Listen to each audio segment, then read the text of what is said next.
ప్రియ సహోదరి సహోదరులు, ఈరోజు మీరు చేస్తున్న ప్రార్థనకు వెంటనే జవాబు రాకపోతే దుఃఖపడకండి, దిగులు పడకండి. నా దేవుడు జవాబు ఇవ్వడానికి చాలినవాడు,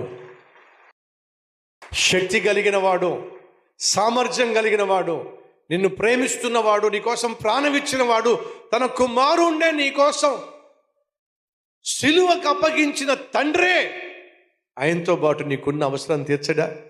ఆయనతో పాటు నీకు కావాల్సింది ఇవ్వడా? ఖచ్చితంగా ఇస్తాడు. కానీ దాన్ని అనుభవించగలిగిన ఆత్మీయత నీకుందా? అది పొందుకొని ఆనందించగలిగిన బ్యాలెన్స్ నీకుందా? అది ఇప్పుడు నీకు కొదువుగా ఉంది కాబట్టే దేవుడు కొంతకాలము ఎదురు చూస్తున్నాడు. 17 సంవత్సరాల వయసులో దావీదును దేవుడు రాజుగా అభిషేకించాడు, కానీ పరిపాలించేటటువంటి జ్ఞానం ఉందా? పరిపాలించగలిగినటువంటి అనుభవం ఉందా? లేదు కదా. కాబట్టి దేవుడు ఏం చేశాడు?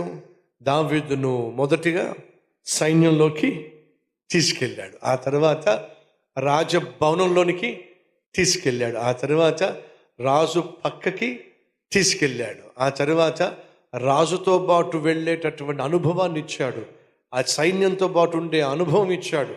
ముందు సైన్యంలో చేర్చాడు, ఆయుధాలు మోసేవాడిగా చేశాడు, సైన్యంతో పాటు వెళ్ళే విధంగా చేశాడు, సైన్యాధిపతి.